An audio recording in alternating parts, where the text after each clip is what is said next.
5টায় উঠে অফিসের রান্না, পুজো, সংসারের সমস্ত কাজ এবং ডিনার সেরে রাতে গেলাম রক্ষাকালী পুজোতে।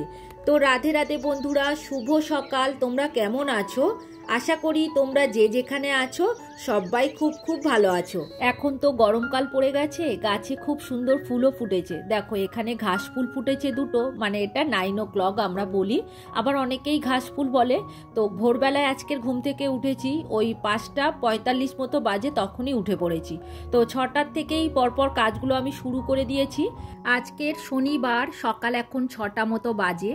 এখন থেকেই তোমাদেরকে সাথে নিয়েই নতুন আরো একটি ব্লগ আমি শুরু করছি। লালটু কুন্তি কিচেন অ্যান্ড ব্লগ চ্যানেলে তোমাদের সবাইকে জানাই অনেক অনেক স্বাগত আর ভালোবাসা। প্রত্যেক দিন সকালবেলায় তোমাদের সাথে বাসি কাজকর্ম শেয়ার করি, তো আজকের ভাবলাম বাইরেটা পরিষ্কার করি আর তোমাদের সাথে এইগুলোই শেয়ার করি। সিঁড়ির তলাটা ঝাড় দিয়ে, বাইরেটা ঝাড় দিয়ে একটু ধুয়েও দিলাম আর পোটেটা ধুয়ে দিয়েছি। তবে এগুলো কিন্তু প্রত্যেক দিন আমি করি না, বাবাই করে। তবে আজকের আমি দরজা খুলে পোটে ধুয়ে বাইরেটা ঝাড় দিয়ে দিয়েছি। দেখো সব ঘর কিন্তু আমার ঝাড় দেওয়া হয়নি, এখন খাওয়ার ঘরটা আমি মুছে নিচ্ছি। ওই বারান্দা, খাওয়ার ঘর ঝাড় দিয়েছি আর রান্নাঘর, তো এইগুলোই এখন মুছে নেব। এখনো ছেলে বর্মশাই ঘুম থেকে ওঠেনি, তো ওই জন্য আমি এই দিকের রান্নাঘর, খাওয়ার ঘর মুছে নিচ্ছি। তো ঘর এখনো পরিষ্কার করা হয়নি, ওরা উঠলে তারপরে করব। তো দেখো ছেলে উঠে পড়েছে, এইবার ছেলের বিছানাটা তুলে বিছানাটা ঝাড়ু দিয়ে রেডি করে নিচ্ছি। আর ওদিকে বর্মশাই ফ্রেশ হচ্ছে। ও তো প্রত্যেক দিন চা করে দেয়, তো আজকেও করে দেবে। ফ্রেশ হয়ে গিয়ে চা বসিয়ে দেবে, তারপরে আমরা চা খাবো। ছেলে আবার বনভিটা খাবে বলেছে, তো ওর জন্য বনভিটা করবে আর আমাদের জন্য চা বসিয়ে দিয়েছে। তো এদিকে দেখো চা খেয়ে নিয়েছি, এইবার বড় ঘর মুছে নিচ্ছি। যেহেতু উঠে পড়েছে আর বড় ঘরটা বাকি ছিল আর ছোট ঘরটা বাকি ছিল, তো এই দুটো ঘর মুছে নিয়েই তারপর আমি ঠাকুর ঘরে যাব স্নান করে। তো যাই হোক, এখন দেখো ঠাকুর পুজো সেরে নিয়েছি, তো এইবার প্রসাদ তুলে নেব। আজকের না চিড়েটা শেষ হয়ে গেছে, কালকে রবিবার আছে, চিড়ে আনবে আর টুকটাক বাজার করেও আনবে। তো চিড়েটা শেষ হয়ে গেছে বলে ফল দিয়ে পুজো দিয়ে দিলাম। তো এই ফলগুলো আগের দিন আনা ছিল, আর ড্রাই ফ্রুটসও ছিল না জানো তো, শসা আর কলা ছিল। তো যা ছিল ওটা দিয়েই সেরে নিয়েছি। তো এইবার রান্নাঘরে যাব, রান্না করব। এখনও রান্না করা হয়নি, বর্মশাই আবার অফিসে যাবে। আজকে আমি একটু তাড়াতাড়ি উঠেছি বলে আমি পুজোটা দিতে পারলাম, অন্যদিন তো আমি দিতেই পারি না, ওই দেয়। তো এইবার তোমাদের কিছু কমেন্টের উত্তর দিয়ে দিই। সংসার বৃন্দাবন থেকে দিদিভাই কমেন্ট করেছে, পটল সবজি, লাউ ডাল, এঁচোড় খুব ভালো লেগেছে, মন্দিরটা খুব সুন্দর দেখতে, ভিডিওটা খুব ভালো লেগেছে। আর কবিতার কথা থেকে দিদিভাই লিখেছে, আজ চালিয়ে রেখে কাজ করছি। রূপা দেবী অফিসিয়াল থেকে দিদিভাই লিখেছে, কেমন আছো দিদিভাই, তোমার এই জামা কাপড় গোছানোর জায়গাটা কিন্তু বেশ ভালো লাগে। তোমাদেরকে অসংখ্য ধন্যবাদ গো। তো আমি ভালোই আছি। আর আমাদের এখানে এত মাইক বাজছে, তো সাউন্ডের একটু অসুবিধা হচ্ছে, তো তোমরা একটু ম্যানেজ করে নিও। তো দেখো বন্ধুরা, কত বড় লাউ হয়েছিল, আমি কেটে নিয়েছি। আজকে লাউ ডাল বানাবো, তো একটু পেকে গেছে, তো ওই কারণেই ডাল দিয়ে বানাবো। কচি থাকলে এটা ডিম দিয়ে করি, কিন্তু আজকে ডাল দিয়ে বানাবো। যেহেতু একটু পেকে গেছে, দেখছো কত বড় সাইজ হয়ে গেছে। লাউ একটু ছোট ছোট খেতে হয়, কচি লাউ খেলে বেশি স্বাদ হয়। তো পেকে গেছে, কি করব, গাছে একটাই হয়েছে, সেটাই আজকে রান্না করছি। আর কাটতে দেরি হয়ে গেছে। লাউ না ঢোল? ঢোল ঢোল। আজকের তো শনিবার, তাও আজকের আমিষ রান্না করছি, কেননা আমাদের এখানে কালীতলায় পুজো আছে আর বিরাট বড় মেলা বসে। তো সন্ধেবেলায় মেলায় গিয়ে তো এটা সেটা খাবে, তখন তো আর আমিষ নিরামিষ বাজলে হবে না। তো ওই কারণে বর্মশাই বলল, আজকের আর নিরামিষ খাবো না, তুমি আমিষই করো। তো ফ্রিজে চিংড়ি আছে, সেটাই আজকে আমি রান্না করব, চিংড়ির মালাইকারি করব। আর মা তো নারকোল দিয়েছিল, সেই নারকোলটা দুধটা বার করার জন্য আমি ওদিকে কুড়িয়ে রেডি করে নিয়েছি। আর আমাদের বাড়িতে মালাইকারি খেতে সবাই ভালোবাসে, বিশেষ করে আমার ছেলে। মাংস বাদ দিয়ে ও চিংড়ি মাছের মালাইকারি যদি দাও, তাহলে সেটা দিয়েই ও ভাত খেয়ে নেবে। তো যেদিন করে আমি মালাইকারি করি, ও কিন্তু খুব খুশি হয়। আর কদিন ধরে নারকোলটা দিয়েছে ওর দিদা, বারবার ওর বাবাকে বলছে একটু চিংড়ি এনে দাও। তো আগের দিন ওর বাবা এনে রেখে দিয়েছিল, তবে খুব একটা বড় চিংড়ি নয়, আসলে বাজারে এইরকমই চিংড়ি ওর বাবা পেয়েছে, তো এসে বলল তাই নিয়ে এসছে। তবে এর থেকে বড় চিংড়ি আনার ইচ্ছা ছিল, তাও পাইনি, কি আর করবে, আমাদের এখানে পাওয়া যায় না ঠিক মতো, জানো তো, একটু দূরের বাজারে গেলে পাওয়া যায়। তো এদিকে দেখো পেঁয়াজ কাঁচা লঙ্কা বেটে নিয়েছি, টমেটো বেটে নিয়েছি, আদা রসুনও বাটা হয়ে গেছে। এইবার নারকোলটা কুড়িয়ে কিভাবে দুধ বার করে নেব সেটাই আজকে তোমাদের দেখাবো। তবে তোমরা হয়তো অনেকেই জানো, কিন্তু আবার অনেকে জানো না, তো আবার আমি বলে দিচ্ছি। দেখো এখানে নারকোলটা কুড়িয়ে নিয়ে মিক্সিতে আমি একটুখানি বেটে নিয়েছি, নিয়ে বাটিতে করে বসিয়ে দিয়েছি, একটু জল দিয়েছি, দিয়ে একটু গরম হতে দিয়েছি। চিংড়ি মাছ ভাজা হয়ে গেছে, ওই তেলের মধ্যে সাদা জিরে, গরম মশলা, শুকনো লঙ্কা, তেজপাতা ফোড়ন দিয়ে দিয়েছি। তো এখন বেটে রাখা পেঁয়াজটা দিয়ে দিলাম, একটু ভালো করে ভেজে নিতে হবে যাতে পেঁয়াজের কাঁচা গন্ধটা চলে যায়। পেঁয়াজ ভাজা হয়ে গেছে, এইবার আদা রসুন দিয়ে দিলাম, আদা রসুনটাও একটু ভালো করে ভেজে নিতে হবে যাতে আদা রসুনের গন্ধটা চলে যায়। তো দেখো ভেজে নিয়ে আমি এইবার মশলা দিয়ে দেব, জিরে গুঁড়ো, হলুদ গুঁড়ো, লঙ্কা আর ধনে, তার সাথে নুন দিয়েছি, দিয়ে জল দিয়ে গুলিয়ে নিয়ে এইবার দিয়ে দেবো। তো দিয়ে ভালো করে আমাকে মশলার সাথে আদা রসুন পেঁয়াজ কষিয়ে নিতে হবে। তো এখনও কিন্তু আমি টমেটম দিইনি, এরপরেই টমেটম দেবো। দেখো এটাতে কোনো তো সবজি পড়ে না, শুধু এইগুলো দিয়েই রান্না করা হয়, তবে এটা খেতে কিন্তু খুব ভালো হয়।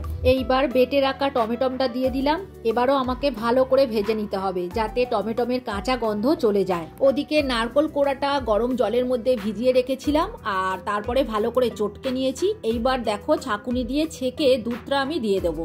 এইভাবেই আমি নারকোলের দুধ বার করি। তো দেখো দুধটা সম্পূর্ণ বেরিয়ে গেছে, এইবার একটা চামচ দিয়ে ভালো করে চেপে চেপে সম্পূর্ণ দুধটা আমি নিয়ে নেব। ওই ছিবড়েটার মধ্যে আরও একটু জল দিয়ে তোমরা এইভাবে আবারও বের করে নিতে পারো। তো দেখো দুধ নেওয়ার পরে তো এর মধ্যে পুরোপুরি দুধটা বেরিয়ে গিয়ে একদম ছিবড়ে হয়ে যায়। তো চিংড়ি মাছের মালাইকারির মধ্যে এক্সট্রা কোনো জল কিন্তু আমি ব্যবহার করব না, এই নারকোলের দুধটা দিলেই আমার হয়ে যাবে। তাই দেখো কতটা হয়ে গেছে। এইবার পরিমাণ মতো নুন আর মিষ্টি দিয়ে দেবো, দিলেই হয়ে যাবে। তবে মালাইকারির মধ্যে কিন্তু বেশি মিষ্টি দিতে হয় না, কারণ পেঁয়াজ বাটা দেয়া হয় আর নারকোলের দুধ দেয়া হয়, তাই হালকা হালকা মিষ্টি এমনিতেই হয়। তো যারা একটু মিষ্টি খেতে পছন্দ করো তারা একটুখানি চিনি দিয়ে দেবে, তো না দিলেও হয়। তো এইবার দেখো আমি ঝোল ফুটে গেছে, চিংড়ি ভাজাগুলো দিয়ে দিলাম। এইবার সব শেষে একটুখানি গরম মশলা গুঁড়ো দিয়ে দিলাম। এইবার ঢাকা দিয়ে ফুটিয়ে নিলেই হয়ে যাবে। আমার মালাইকারি হয়ে গেছে, এইবার নামিয়ে নেবো। আর ওইদিকে লাউটা আবার সিদ্ধ বসিয়ে দেবো, ওই যে লাউ ডাল করব। ডাল আমার আগেই সিদ্ধ করা আছে, ভাতের মধ্যে দিয়েছিলাম। তো এইবার লাউটা হালকা করে সিদ্ধ করে নিয়েই তারপরে ডালটা দিয়ে দেবো। আজকের আর বেশি কিছু রান্না করিনি, এই 2 রকম রান্না করেছি আর কালকেকার চাটনি আছে, তাই দিয়ে খাওয়া হয়ে যাবে। এদিকে অনেকটা দেরি হয়ে গেছে, বর্মশাই ওদিকে তাড়া দিচ্ছে, মানে ওকে খেতে দিয়ে দেবো, ও বেরিয়ে যাবে। আর আজকের আবার তাড়াতাড়ি ফিরবে বলছে, তো আজকে দেরিও হয়ে গেছে আমার রান্না চাপাতে, যেহেতু ওদিকের কাজগুলো আগে সেরে নিয়েছি আর ঠাকুর পুজো করতে গেছিলাম, তো ওই কারণেই দেরি হয়ে গেছে। তো যাই হোক বর্মশাই খেয়ে চলেও গেছে। তবে এখন সন্ধে হয়ে গেছে, তো আর ভিডিও শ্যুট করিনি, একেবারে সন্ধেবেলা থেকে শুরু করেছি। তো দেখো কিছুটা বাসন আছে, এগুলোই মেজে নেবো, নিয়ে সন্ধে দেব, তারপরে টিফিন বানাবো। রান্নার বাসন আর গ্যাস আমি আগেই মুছে রেখেছিলাম, তবে খাওয়া দাওয়া করার পরে যে বাসনগুলো পড়েছিল ওগুলো কিন্তু মাজা হয়নি। তো দেখো এখন মেজে নিচ্ছি, আর এরপরেই আমি সন্ধেটা দিয়ে নেবো, দিয়ে তারপর বর্মশাই আবার এসে গেলে ওকে কিছু বানিয়ে দেবো, তারপর আবার রাতের খাবার করব। তোমরা যারা এতক্ষণ সময় নষ্ট করে আমার ভিডিওটা দেখছো তোমাদেরকে অসংখ্য অসংখ্য ধন্যবাদ। আজকে রাতে খাওয়া দাওয়া করেই কিন্তু আমরা মেলায় ঘুরতে যাব। তো এইবার তোমাদের কিছু কমেন্টের উত্তর দিয়ে দিই। স্বপ্না দেবনাথ দিদিভাই কমেন্ট করেছে, খুব সুন্দর দিদিভাই, তোমার কাজকর্ম খুব ভালো লাগলো আর ভালোবাসা রইলো। আর কল্পকথা থেকে দিদিভাই লিখেছে, তোমার প্রতিদিনের ভিডিও শেয়ারিং খুব ভালো লাগে বন্ধু। আর রাখির ছোট্ট সংসার থেকে দিদিভাই লিখেছে, খুব সুন্দর লাগছে দিদিভাই ভিডিওটা। আফরিনাস ব্লগ থেকে লিখেছে, খুব সুন্দর হয়েছে ফ্রেন্ড। আর কমেন্ট করেছে সর্বাণীর ছোট্ট সংসার থেকে, তোমার পরিবারে নতুন বন্ধু হয়ে গেলাম দিদিভাই, পুরো ভিডিওটা অনেক সুন্দর লাগলো। তো দিদিভাই প্রথমেই বলি তোমাকে অসংখ্য ধন্যবাদ আমার পরিবারের নতুন বন্ধু হওয়ার জন্য। তো তুমি ভালো থেকো, সুস্থ থেকো আর এইভাবেই সব সময় আমার পাশে থেকো। আর কমেন্ট করেছে সোমা গাঙ্গুলি দিদিভাই, সুস্মিতা দাস মহারানা দিদিভাই। তো তোমাদের প্রত্যেককে অসংখ্য অসংখ্য ধন্যবাদ, তোমরা সবাই খুব ভালো থেকো গো, আর এইরকম সবসময় আমাকে ভালোবাসা দিও। এখন দেখো রাতের খাবার করে নিচ্ছি, ভাত তো হয়ে গেছে আর ওদিকে চিংড়ির মালাইকারির ঝালটা ছিল, তার মধ্যে ডিম সিদ্ধ করে ভেজে দিয়ে দিয়েছি। তো এইবার ডিমের ঝাল বানিয়ে নেবো ওইটা দিয়ে। তো বাবা বললো ওইরকম ভাবেই করো, তো দেখো আমি সেইভাবেই করছি। চিংড়ির ঝালটা আছে আর ডিমটাকে সিদ্ধ করে তেলের মধ্যে ভেজে নিয়েছি, আর একটুখানি ওই ডিমের ঝাল করি যেরকম সেরকম পেঁয়াজ আদা রসুন দিয়ে একটুখানি কষিয়ে নিয়েছি। যেহেতু ঝালটা কম আছে তো ওই কারণেই আর একটু ঝালটা বাড়িয়ে নিলাম। আর ওদিকে লাউ ডালটা ছিল, ওটাও গরম করে নিলাম। আর আজকের একটু তাড়াতাড়ি খাওয়া দাওয়া করে নেব, কেননা ওদিকে ঠাকুর দেখতে যাব।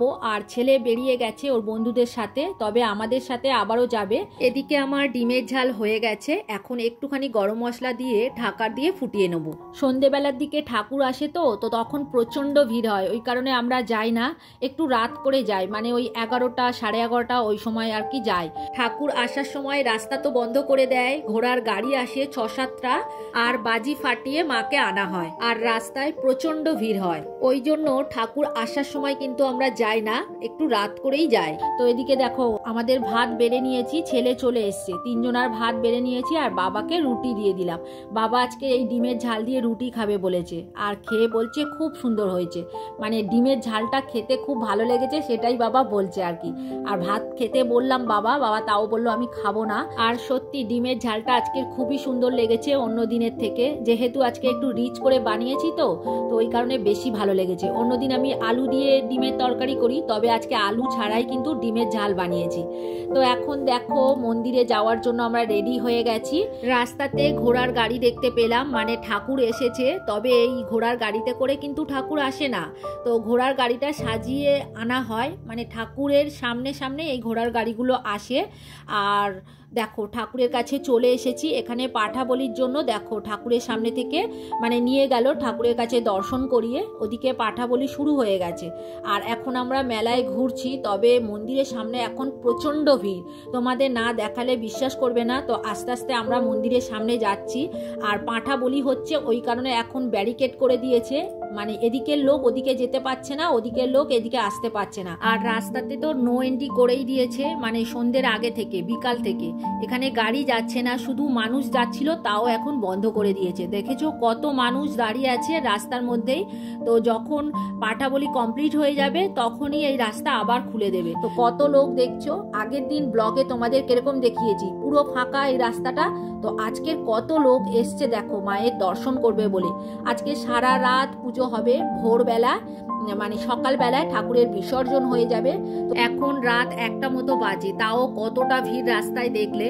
আর আমাদের এইখানে কালী পুজোটা খুব বড় করেই হয়, তবে মেলাটা কিন্তু সম্পূর্ণ ঘুরে তোমাদেরকে দেখাতে পারলাম না, অনেকটা বড় তো, সম্পূর্ণ দেখাতে গেলে ব্লগটা অনেক বড় হয়ে যাবে। আমরা যেহেতু খাওয়া দাওয়া করে এসেছি, তাই মেলায় আমি কিছুই খাইনি। ছেলের জন্য একটা এগরোল নেওয়া হলো, আর জিলিপি নেওয়া হয়েছে, আর বর্মশাই একটা ভেজিটেবিল চপ খাচ্ছে, আমাকে বলেছে খেতে, কিন্তু আমি খাচ্ছি না, আমি খাবো না, যেহেতু সবে খেয়ে এসেছি তো ওই কারণে মানে খেতে ইচ্ছা করছে না। তো দেখো ও একাই খেয়ে নিল। তো এখন দেখো পরের দিন সকালবেলায় মালসা ভোগ নিয়ে বাবা চলে এসেছে। আসলে বর্মশায়ের আমি ঘুমোচ্ছিলাম, অনেক রাত পর্যন্ত ঠাকুর দেখে আমরা এসছি, তো ওই কারণে সকালবেলায় উঠতে পারিনি। বাবা স্লিপ নিয়ে চলে গেছিল, মালসা ভোগ নিয়ে চলে এসছে। তো এখন পলোয়া ভোগ সবাইকে দিয়ে দিচ্ছি।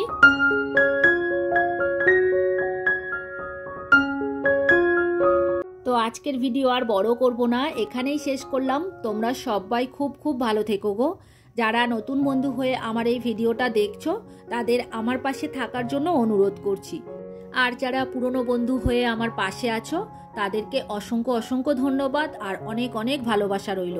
আর হ্যাঁ, ভিডিওটা কোথাও যদি তোমাদের ভালো লেগে থাকে তাহলে একটা লাইক করে দিও। আজকের ভিডিও এখানেই শেষ করলাম, এবার দেখা হবে পরের ভিডিওতে।